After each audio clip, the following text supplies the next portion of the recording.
পৃথিবীর জমিনে 6টা হাদিসের কিতাব আছে যেটাকে সিহায়ে সিত্তা বলা হয়।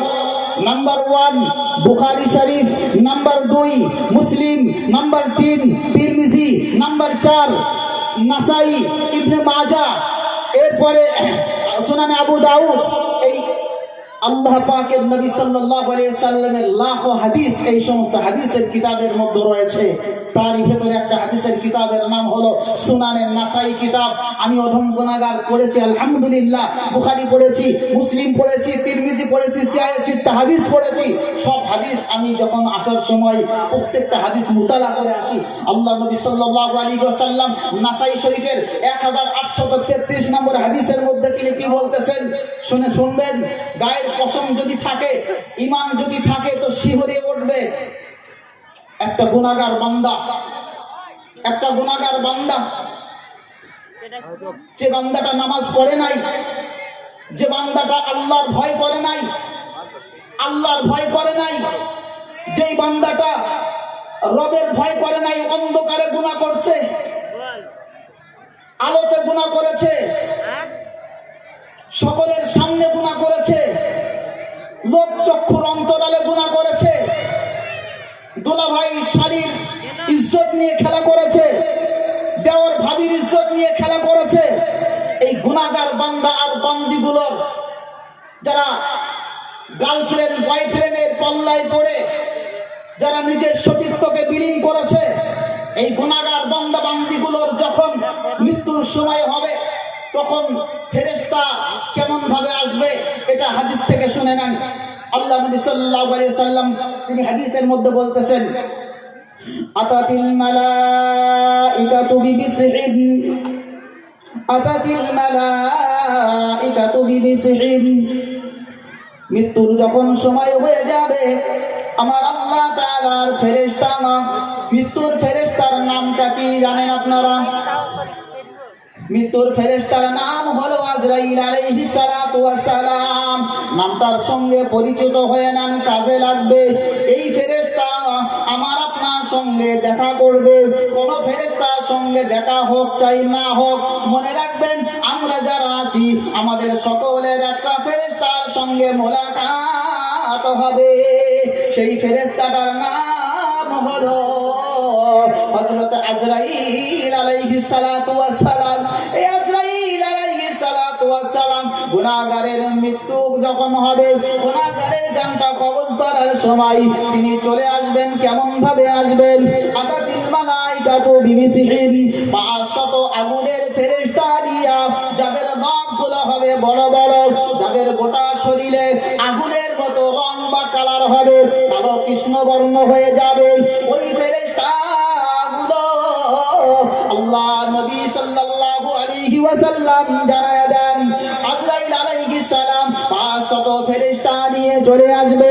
আর জাহান্নাম থেকে একটা দুর্গন্ধ ময়লা যুক্ত কাপড় নিয়ে আসবে। কাপড় কালো আলকাদরা যুক্ত কাপড় নিয়ে আসবে। ওই কাপড়টা নিয়ে এসে থুতার কাছে ধরবে, থুতনির কাছে ধরে ধরে ধরে ধরে বলবে,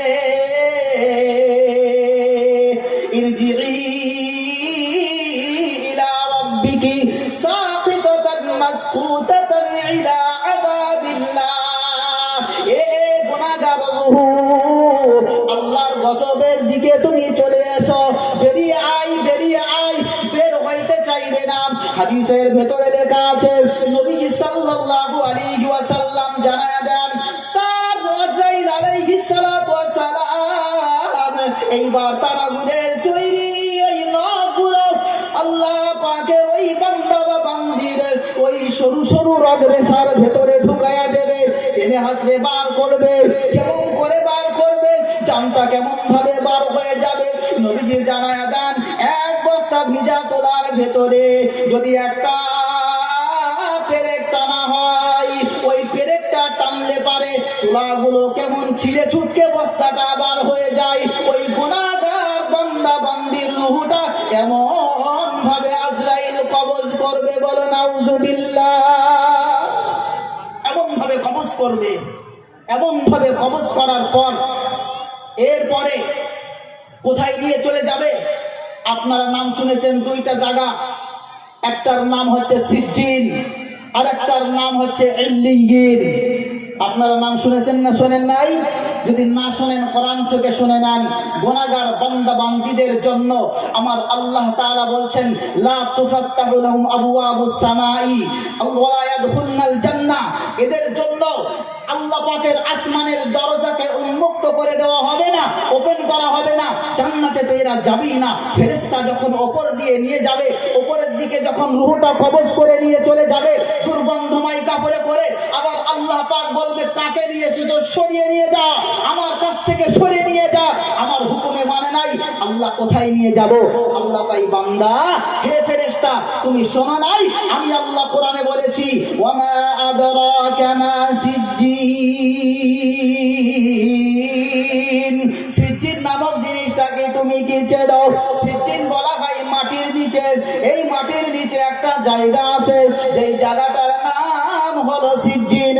এই জায়গায় গুনাহগারদের রূহটাকে রাখা হবে। আপনারা হয়তো খবরের কাগজ পেপার পড়েন, শুনেছেন, আমার থেকে অনেক বেশি যোগ্যতা বা জ্ঞান রাখেন পেপারের অন্তত। আমার ভাইরা, পেপারে পড়লে আপনারা বুঝতে পারবেন। যারা সার্চ করতে জানো, গুগলে সার্চ করলাম, 1970 সাল থেকে নিয়ে 1994 সাল পর্যন্ত রাশিয়া এবং সাইবেরিয়ার মাঝখানে একটা গর্ত খনন করা হচ্ছিল। 11 মাইল, 11 মাইল, কয় মাইল? 11 মাইল গর্ত খনি খনন করার জন্য, মাটির নিচেই কি আছে কি আছে এটা দেখার জন্য। এই জমিনটাকে আমার আল্লাহ পাক 7 তবক বানাইছে। কয় তবক? 7। আসমানটাও 7 তবক বানাইছেন। জমিনটা 7 তবক। কি কি? ভাই মাটি খুঁড়বেন, প্রথমে পাবেন আপনি এঁটেল মাটি, এঁটেল মাটি না, এরপরে দোআঁশ মাটি, এরপরে বালি মাটি, এরপরে কালো মাটি, এরপরে পাথর পাইছিল তারা।